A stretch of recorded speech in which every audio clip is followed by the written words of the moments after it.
Hello everybody and welcome back to tonight's lesson. Tonight we'll be going over the Soto group within Ashiwaza. That's what those are. Blanked for a second there. So tonight we're going to go over the Kazushi, Tsukure, and Kake of the Soto family. Then we're going to go over a few variations, and then at the end Sensei Donovan is going to have a few drills and stuff that we can do to practice at home.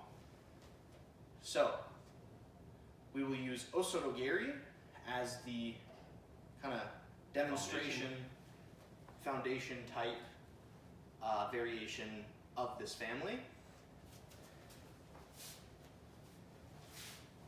Now, Sensei and I were discussing before we started recording class tonight that really eventually Kazushi and Tsukure kind of mix together. But with the Soto family, it kind of does that right out the gate. Very early on, you start having to do multiple steps at the same time. So, we'll break them down, but understand that a lot of this is going to happen together. Now, the Soto all go to your A, or if you're left-handed, your B corner. I don't think I got that backwards. No, you got it. Oh, look at me go. All right. And then we're going to be taking, with the exception of one variation that I'll specify later, we're going to be going to about a 30-degree angle behind uke. I'm going to step way past my uke to try to get my hips through. I like to do this as a goshiwaza. I think it makes it prettier, and I'm too short to use this in competition effectively. And I'm going to take this hand, put it in my belly button, and I'll take this thumb here, put it in my ear. You can do this from a lapel grip. I have really bad wrists, so I like to do it from my overhand. So I come in, then my kake. Then for my kake, I'm going to sweep through on that 30-degree angle. Sensei Kion showed me this years and years ago. If you do, you can see a great yellow belt Soto Geri coming straight back. Or you see a great Sensei Kion black belt Soto Geri. That's the one. That one wasn't great, but I didn't have much Kazushi on that one. But that's the one Ethan just did. And the difference is that he's coming back in this direction, foot up, boom, out. And so it takes both feet off the ground and executes a much nicer Soto Geri. Yeah. And like always, remember, get close. Yes. Soto Geri from here will never look pretty. Soto Geri from here has a better shot. As you're coming in, you're running in. Yeah, and that's a big part of stepping behind uke. Just take a step forward. As I run into him, I didn't even do anything that time. I just hit him and he fell over. Yeah. So, those are the basics. A-B throw. Back to that 30-degree angle. Get my hips in. Step through him. Not to him, through him. So, let's go over some variations. Just before we do, can we hit common errors? Common errors, yes. The most common error I see is moving, as Tori, it's easier to move my body around uke than it is to move uke's body. Yes. So people step in like this, and they can't execute anything. Well, look at my body. My center of gravity is shifted way backwards. I'm way off balance, and his feet are flat. It's really important that I move uke's body to fit mine. The other thing I see all the time is I step here, way in front of his foot, and try to execute an Soto Geri.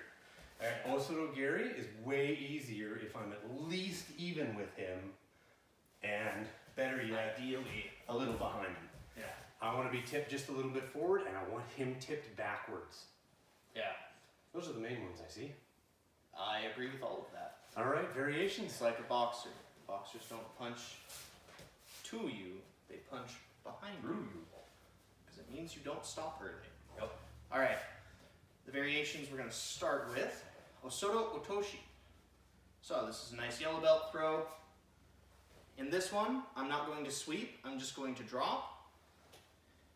So I come back, same kazushi, off to my 30-degree angle here. I'm short, I use a lot of hip. Some people use a little more of this Tai Otoshi leg at the back there. I don't like to do it quite as much as Tai Otoshi like this. I'm a little higher up. But back to that 30-degree angle, no matter which one you do, stand up. And with either one, if you're taking that angle, you're going to get both my feet off the ground. That's right. So again, I know I use a lot of hip. Don't worry, you don't have to if you're taller. All right, and then Gari, the variation we went over before. Guruma. So Osoto Guruma is a green belt throw, I believe. I think so. This is the only one where I'm not going to step to my 30-degree angle. Now the reason I'm going to do this is because I want to sweep and hit both his legs. So everything else stays the same. I'm going to take this to my belly button, going to lift this, put it in my ear, except I'm going to step straight behind him. As I come back, I sweep both his legs. I sweep nice and wide to try to get that back leg. That's the only difference. Still step in, nice and big. And you're right, it's a green belt throw. Yes, I'm on point today. All right, now these are the other variations. They can be harder to do Osoto Guruma with, but they do still work. Just mainly for Osoto Gari and Osoto Otoshi. So the first one is from this Seiyonagi grip, like we talked about in the Seiyonagi video. I'm still going to step behind him. So Renraku was. So you step in for upon Seiyonagi. I think you're going for upon Seiyonagi. I rear back. Step. Out. I like it as a Renraku Waza for Osoto Otoshi. I do also, as a lefty who fights really extreme, I end up here all the time. Neither of us has a sleeve. But I need something that goes backwards. So this tug can be enough to get him to lean back. But what I'm going to do, this is going to come up, this is going to come through, just like my Seiyonagi Kazushi, as I step. Show them this way. As I step to my 30-degree angle, and my leg comes through to sweep. So I'll take one step this way.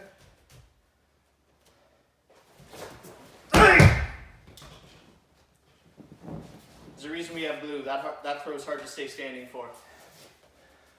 Well, and still would be an easy upon. Yep. And the last variation before Sensei tells us some good practice at home is Makakomi, often called Russian style. I'm back here. If I can, I'm going to grab that belt. If I can't, his gi's okay. This comes here. Where this differs, I get this grip, then I bring my elbow into my own body.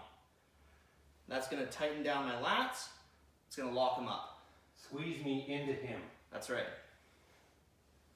Just like that. Now, still going to step at my 30-degree angle behind him, bring my foot through and sweep. The nice thing about Makakomis, all of that Kazushi's in that last half a second, so I can sit there and talk forever and then it still works properly. And we went through this in detail on the Makakomi video, but it's worth going over again. Wristakomis don't work. You gotta be back here. You gotta be tight.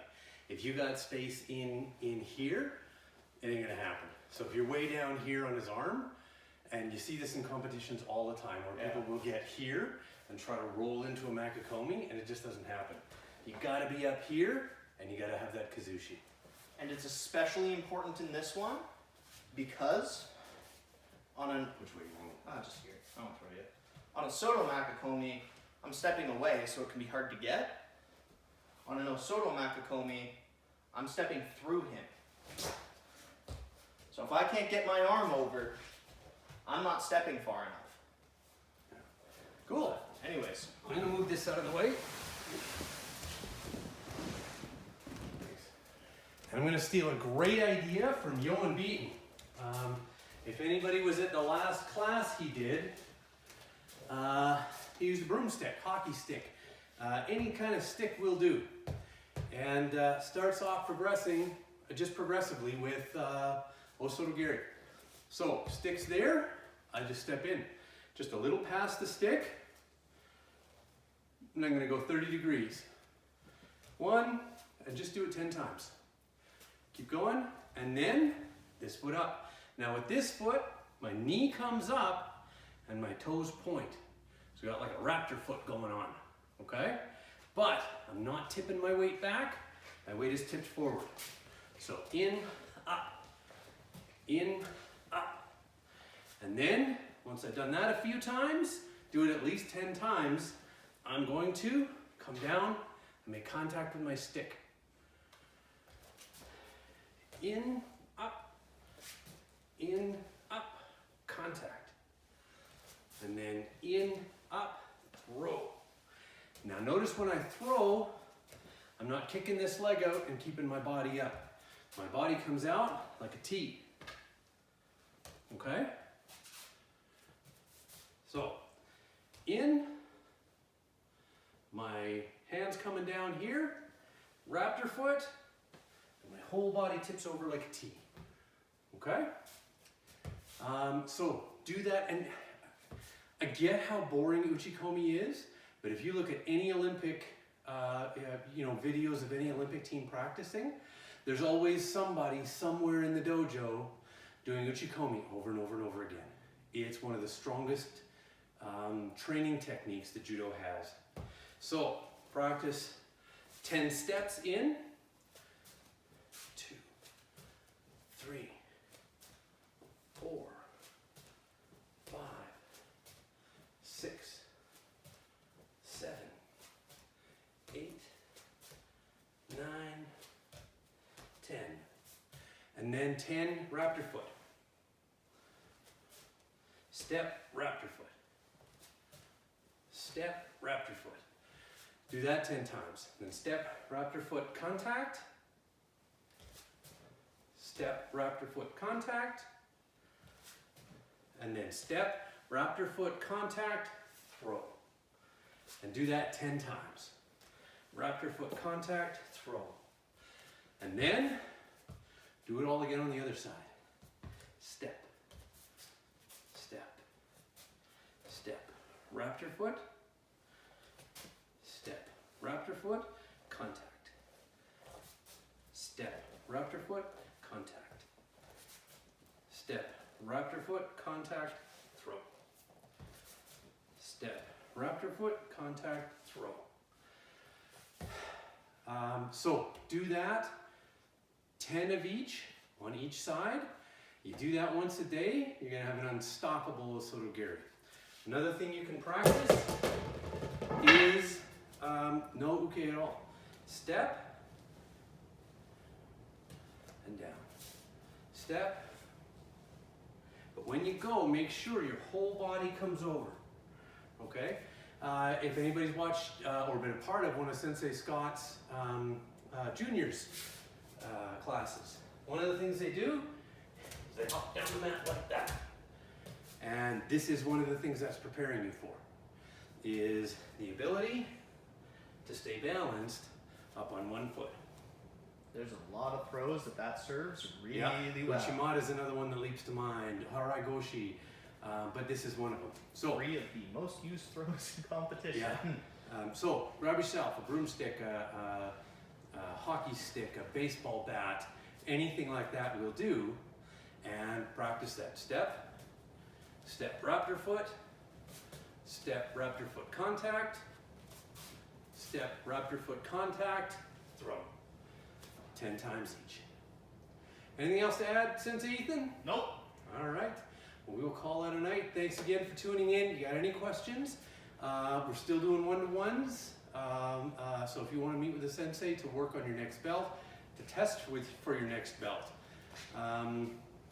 or to work on any particular throws or other techniques you're interested in, just drop me a line. And if you have any questions at all, reach me by email, info@medhatjudo.com, Facebook Messenger, or comment on the Facebook post itself, or by phone or text, 403-580-6666. Thanks a lot. Have a good night.